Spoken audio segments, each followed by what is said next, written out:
Hey guys, welcome back to my channel, and today I'm with my best friend Yoyo. Hello. I'm with my best friend Yoyo. She's a bit scared. She doesn't know what I'm doing to her right now, but in this video I'm going to talk about what it's like having a pet in China. In this video I want to share with you what it's like in my experience, how I adopt Yoyo, my dog, in Shanghai, and what it's like to have a pet in China. I will talk about all the information where I find information about adoption and the process meeting up with the rescuer, the requirements, vaccination, and traveling with my dog, and the cost having a pet, a dog in my experience in China as well. So if you want to know more information about this, keep watching.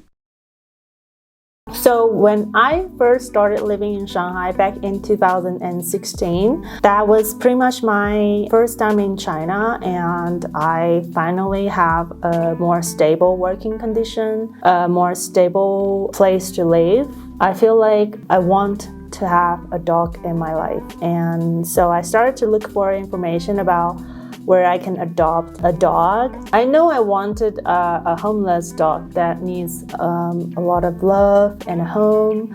So yeah, and I just went for it. I think the website that I found maybe 4 years ago I don't have that information anymore, but there are other animal groups that you could adopt pets to. So there is Second Chance Animal Aid, PPAR's Animal Rescue, Best Friends China, People for Pets, and TA-Shanghai. And the information is right here, but I will also put the WeChat ID for the official account in the descriptions below. Basically, the procedure of the adoption is like this. So you found the information of the animals that you like to adopt, like Yoyo, and the rescuer or the person who's responsible for taking care of the dog or the cat. Temporarily, they will give you a call or meet you up for a bit just to know your conditions. They would like to know if you have stable income, if you have a stable job, if you are living with your families, or are you living alone, how long will you be in Shanghai or the city that you're currently living. Maybe if you have experience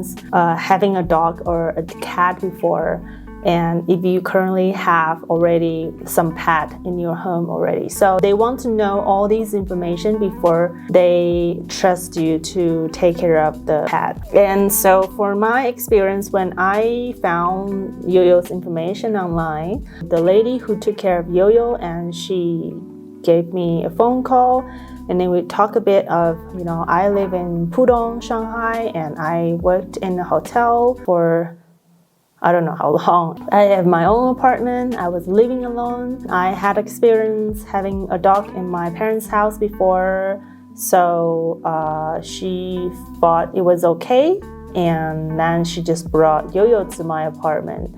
She told me her story, like how she found Yoyo like a year ago, and like nearby some gas station in a rainy winter day. It was so cold, and she was bleeding, and I just kind of have this connection, and I cried, and she was so scared. She won't even look at me in the eye when I look at her, but now she's okay.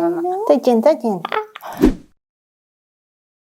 Now about traveling, compared to like other European or US, China is not very pet friendly for public transportation. Like pet is not allowed on high-speed railway or any kind of train, and it's not allowed in the subway as well, and pet is not allowed on bus as well, although I did sneak onto the bus 1 or 2 times maybe because she's so small, and I just tucked her into my backpack and no one noticed. But if you have like larger dogs, usually it's a pain in the ass to travel with the dog from point A to B, even in Shanghai. Yeah, traveling, even inside the city, it's not easy. If you're going to travel from this city to another city, I think if it's a short distance, like for example, if you're going from Shanghai to Hangzhou, you can do it 2 ways. You can either get like a car service, like a DD, or maybe your friends can drive from point A to B, then you can definitely do that. Or you could also get your dog into the airplane with you, not in the passenger's cabin though. So for example, when I moved from Shanghai to Dali, which is in Yunnan province, I went through so much trouble just to find the right way to get Yoyo from Shanghai to Dali. What you can do is, if you want to travel with your pet to different cities, what you can do is that you can book the airplane and then make sure your dog is vaccinated, and preferably have the, some cities have issuing the dog certificate. Actually, let me get that. Immunication certificate for dogs. And then there's another one, it's called the dog license. Now, these are two different certificate and cards that you can register for your dog. And this one is basically to prove that your dog is vaccinated and free from most of the disease like rabies and other things.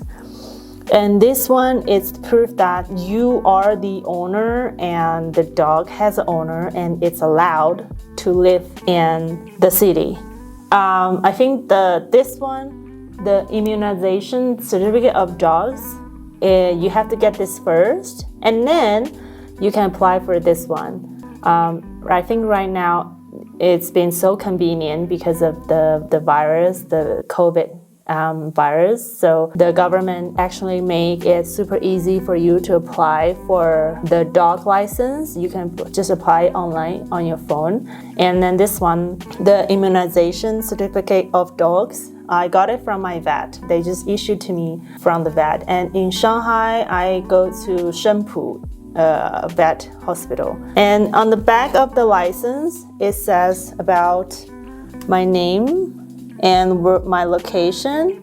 Now this is an old information, so doesn't really say the name of the dog. It has a barcode that's connected to the IC chip that gone into Yoyo's bodies. So basically, vaccination, the chip, and then you can register for the immunization certificate of dogs, and then you can register to get a dog license. With all these settled, you'll be fine. And this is gonna come in handy when you want to book a flight ticket for your pet when they're going to the flight. So the best way to take your pet to travel with you to other province is to find an airline with the flight information that carries the oxygen cabin in the luggage area, where they can place the pet in the luggage area with you on the same flight.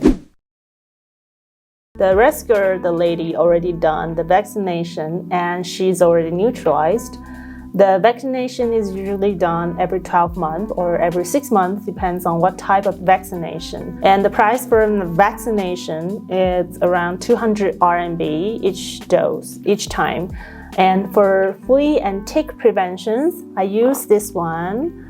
And according to her weight, she's a little bit less than 4 kilos. So I use this model, but you can just ask the vet which one you can use. But since I know which one she usually uses, I just purchased this online. But the first time, of course, you can just get it from the vet when you go to the hospital.